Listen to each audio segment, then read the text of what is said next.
बिस्मिल्लाहिर्रहमानिर्रहीम अस्सलाम वालेकुम। अब अक्सर औकात सोचते होंगे कि ईरान पर हमेशा हमले होते हैं, कभी उन पर साइबर हमला होता है, कभी उनका एटमी प्रोग्राम तबाह कर दिया जाता है, कभी कुछ और उसके बाद कभी उनके साइंसदान मारे जाते हैं। यानी अगर आप देखें तो पिछले कई सालों में ईरान के जो इंटेलिजेंस ऑफिसर्स की निगरानी में काम करने वाले ईरान के साइंसदान थे, उनको चुन चुन कर मारा गया है।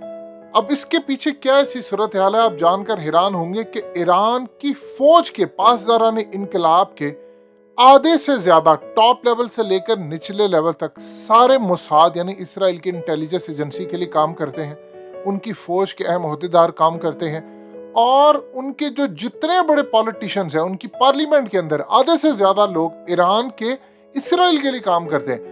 यानी वो तकरीबन सारे के सारे मोसाद के एजेंट हैं। कुछ अर्सा पहले महमूद अहमदी निजात ने इस बात का इजहार किया तो उन्होंने कहा था कि मोसाद ने यानी इसराइल की इंटेलिजेंस एजेंसी ने ईरान की इंटेलिजेंस की वजारत में कई अफराद तक रसाई हासिल की है।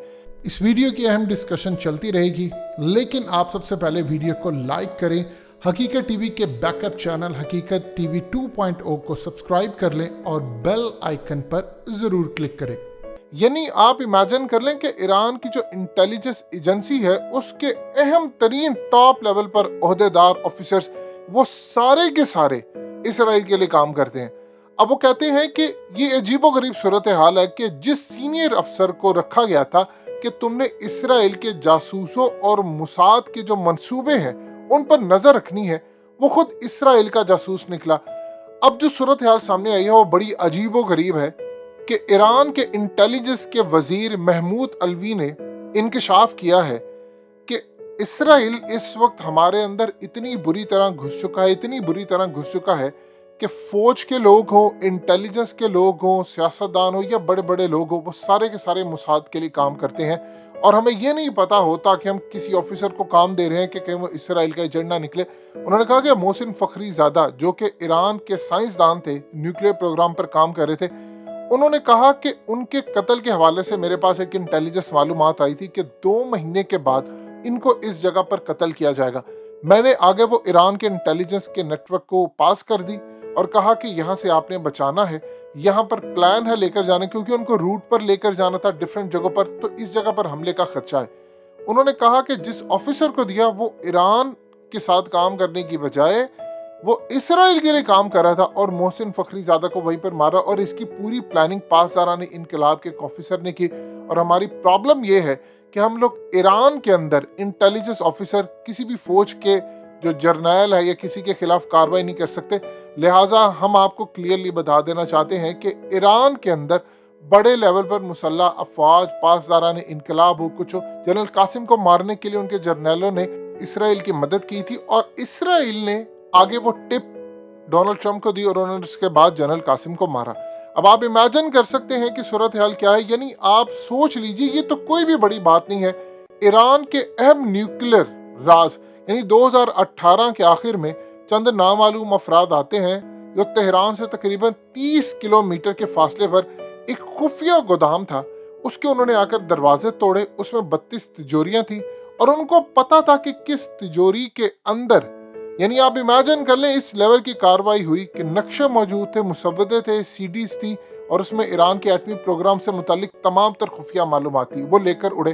जब वो ले गए तो ईरान के बारे में जब खबर छपी, उन्होंने कहा ये सब झूठ है, ये सब गलत बातें हैं। लेकिन उसके 2 महीने के बाद आप देखिए कि उस वक्त के जो इसराइल के प्राइम मिनिस्टर थे नेतन्याहू, उन्होंने सारी दुनिया के सामने दस्तावेजात निकाल दिए और उन्होंने कहा कि हमारे मोसाद के एजेंट ईरान के अंदर से लेकर आए हैं। और उसके बाद उन्होंने बताया कि यहाँ पर फखरीजादा होता है, यहाँ पर फलाना होता है, और उसी के बाद 2 महीने के बाद आप देख लें कि मार दिया गया। अब आप इमेजिन कर लें कि ईरान की जो इंटेलिजेंस एजेंसी पाकिस्तान के अंदर अपना नेटवर्क बनाकर रखी है, वो डायरेक्टली इसराइल के साथ कनेक्टेड है। जब वो इसराइल के साथ कनेक्टेड है तो इसका मतलब है कि पाकिस्तान के अंदर के जो राज हैं वो ईरान जाते हैं, ईरान से फिर आगे वहां पर जाता। अभी हालिया हमने इतना बड़ा नेटवर्क यहाँ पर पकड़ा, मीडिया पर उसकी खबर नहीं थी। तो यहाँ से आप अंदाजा कर सकते हैं कि किस तरह इसराइल काम करता है, कैसे ये चीजें बनाता है। अब जो सूरत हाल सामने आई है वो अजीबोगरीब सूरत हाल है। यानी ये चीजें बिल्कुल ईरान के इतने खिलाफ जारी हैं। देखिए ईरान जो पूरी दुनिया के अंदर लड़ने वाले होते हैं उनको मजहब के नाम पर पैसे देता है। यानी शाम में कोई लड़ने के लिए जाता है तो उसको $1300 पर महीने के हिसाब से देते हैं। लेकिन उनको ये अंदाजा नहीं है कि उन्हीं के अंदर इस वक्त इसराइल कितनी बुरी तरह पेनिट्रेट कर चुका है। यानी उनके एक एक राज को निकालने के लिए अब ये नहीं पता कि उनका जो आर्मी चीफ है वो हो सकता है मोसाद का एजेंट हो, उनका जो सदर है वो मोसाद का एजेंट हो सकता है। यानी पूरी तरह आप देख लीजिए कि जनरल कासिम से लेकर तमाम लोगों तक जो निशाना बनाने वाले मामला थे वो उनके ईरान के इंटेलिजेंस के नेटवर्क हो, उनकी फौज के लोग हो, वजीर हो, मशीर हो, उनके कुछ भी लोग हो, वो सारे के सारे बड़े लेवल पर जासूसी करते हैं इसराइल के लिए। अब ये सबसे बड़ी एक अजीबोगरीब चीज है। यही सूरत हाल हुई थी अफगान तालिबान के खिलाफ। जब अफगान तालिबान ने टेक ओवर किया, उन्होंने काम ये किया, सबके लिए आम माफी का ऐलान कर दिया। अब जाहिर सी बात है उसमें ऐसे लोग थे जो इसराइल के लिए काम कर रहे थे।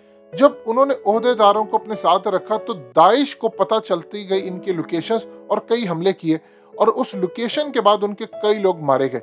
आप जानते हैं आने के बाद उन पर कई हमले हुए, उनके कई अहम ओहदेदार मारे गए। तो उन्होंने काम ये किया, जितने ओहदेदारान थे उन सबको फारिग करके खालिसतन तालिबान के लोग आगे लेकर आए और कईयों को छुप छुपा कर फांसी दे दी, कुछ को मार दिया। अब इस सूरत हाल के अंदर आप देख लें कि टिपिंग पॉइंट पर इस वक्त खड़ा है ईरान।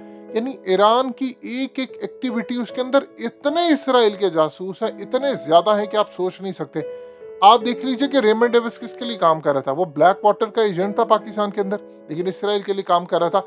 और हमें पता था कि जब हमने उसको वजीरिस्तान से ट्रैक करते करते करते लाहौर तक लेकर आए, उसे हमारे लोगों को मार दिया। वो मरने वाले कौन थे बस इस पर डिस्कस नहीं किया जा सकता, लेकिन वो आम लोग नहीं थे। फिर उसके बाद जो सूरत हाल सामने आती है कि उसको यहाँ से निकाल दिया गया। यानी ये हमारी कितनी बदकिस्मती थी। वो अलग बात है कि उसके निकलने के बाद हमने ब्लैक वाटर के लोग, इसराइल कहाँ तक आपके मुल्कों में घुसा होता है, सियासतदानों से लेकर तमाम बड़े बड़े लोगों को उन्होंने अपनी जेब में रखा क्योंकि उनके पास पैसा है।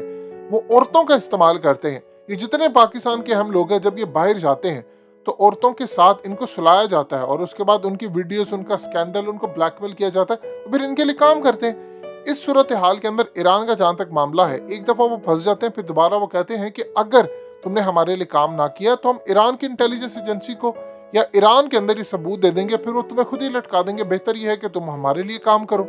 आप सोच लें कि ईरान का एटमी प्रोग्राम हर कुछ अरसे के बाद हिट होता है। यानी अहमदी निजाद अगर ये बात कह दे या उनके ईरान का इंटेलिजेंस चीफ अगर मोसाद का एजेंट हो, तो बताइए फिर किस लेवल पर काम होता है। तो इस सूरत हाल के अंदर बदतरीन सूरत हाल इस वक्त पैदा हुई है ईरान के अंदर। वहां पर आपको छोटे से छोटा, बड़े से बड़ा, इतने वो नारे लगाते हैं इसराइल के खिलाफ, अमेरिका के खिलाफ, लेकिन वो सफाया नहीं कर पाए क्योंकि मजहब की बुनियाद पर या उनसे इंतकाम की बुनियाद पर उनके अंदर लोग पेनिट्रेट करके बैठे हैं और वो किसी भी वक्त काम करते हैं। और वही लोग बाद में फिर पाकिस्तान के ऊपर हमले करते हैं। ये जो आपको पाकिस्तान पर ईरान के बॉर्डर से हमले नजर आते हैं, ईरान की जो इंटेलिजेंस एजेंसी के लिए काम करते हैं, वो सारे के सारे समझ लीजिए मोसाद के लिए काम करते हैं।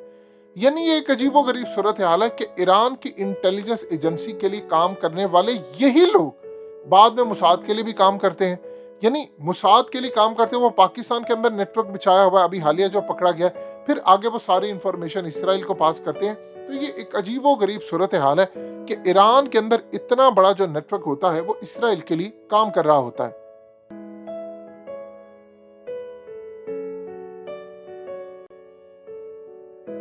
हकीकत टीवी के बैकअप चैनल हकीकत टीवी 2.0 को सब्सक्राइब करना मत भूलिए। वीडियो को लाइक करें, शेयर करें और कमेंट सेक्शन में अपनी राय का इजहार जरूर करें।